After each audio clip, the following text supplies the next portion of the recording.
Okay, guys, I'm back with Mr. Bones. And we have a new book for you, Jigsaw Jones Mystery. This one is called The Case of the Runaway Dog by James Preller. All right, Chapter 1, Pilgrims and Turkeys. I sat in my treehouse office doing a lot of nothing much. But that's the life of a detective. It's not always a parade of glory. There are days when I just hang around the office waiting for the next case to show up. I slugged down another glass of grape juice and decided to call it a day. After a quick phone call to Ralphie Jordan, we headed to Lincoln Park with my dog named, anybody remember? Rags. The sky was clear and blue. A couple of lonely clouds drifted by, looking like they were lost. "Which is your favorite holiday?" Ralphie asked me as we walked to the park. "Christmas," I answered. Ralphie shrugged. "My family celebrates Kwanzaa, too." "Do you get presents for Kwanzaa?" "Sure," Ralphie replied, "but that's not what it's all about. It's about celebrating our heritage." I guess that was okay for Ralphie. Personally, I'd rather celebrate new toys. "How about this?" I asked. "Which do you like better, Halloween or Valentine's Day?" "Halloween," Ralphie answered. "More candy." I agreed. "How about Thanksgiving?" Ralphie asked. "I'm not crazy about that food," I complained. "You know what bugs me about Thanksgiving?" Ralphie said, shaking his head. "Stuffing. I mean, what is stuffing anyway?" "It's a mystery to me," I answered. "I'd rather have pizza any day." That settled it. When it came to holidays, Thanksgiving came in last place. We stood in an open field. There was a big playground to our right, and to our left was Long Hill, a big hill where we went sledding in the winter, and behind it was the lake. Ralphie kicked a rock. "I have an idea," he said. "Let's pretend it's the first Thanksgiving. I'll be the Native American, and you'll be the Pilgrim, and Rags can be the turkey." Rags looked up at us, alarmed. He didn't seem thrilled about that idea of playing a turkey, and I couldn't blame him. After all, turkeys probably hate Thanksgiving. It's not exactly a terrific holiday when people eat you. I let Rags off his leash. He was a good dog, in a slobbering kind of way. As usual, a string of drool dangled from his mouth. We pretended that our sticks were hatchets and chased Rags around the great lawn. Suddenly, I saw Lucy Hiller, Mila, and Kim race past the rollerblades. Suddenly, we saw Lucy Hiller, Mila, and Kim Lewis race past on rollerblades.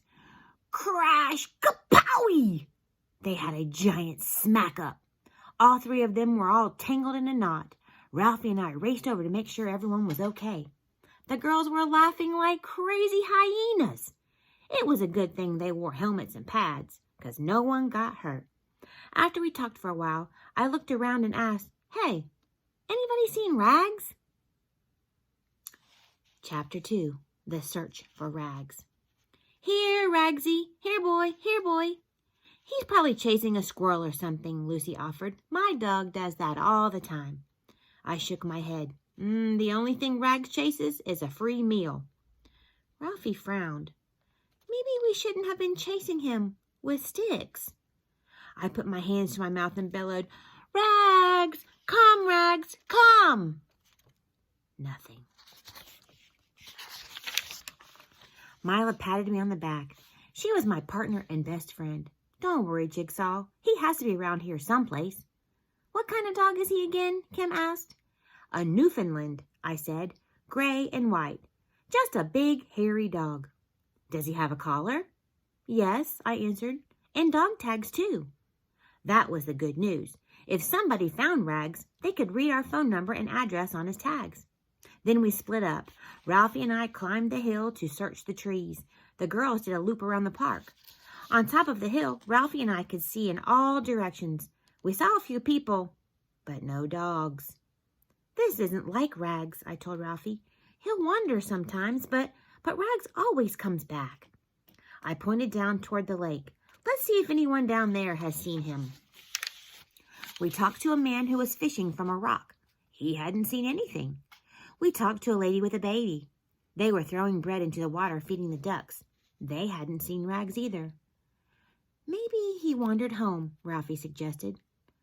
That's across 2 streets, I exclaimed. Rags isn't allowed to cross the street by himself.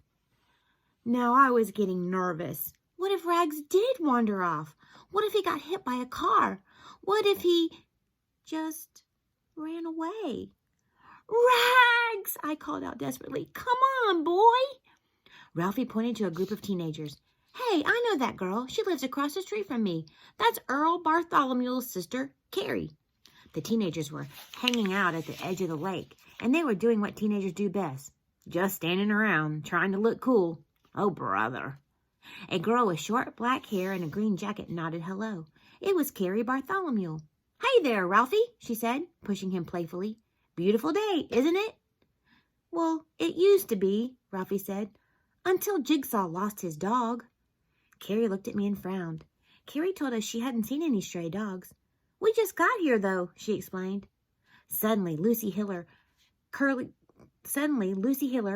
hair flying in the wind, called us from the bicycle path. Jigsaw, come quick! Mila needs you! Stay tuned till tomorrow. Make some predictions. What do you think Mila might need? Do you think Mila's in trouble? Do you think Mila found Rags? I don't know. We'll find out tomorrow. In the meantime, say goodbye to Mr. Bones. And let me show you. I think you're wonderful. See ya.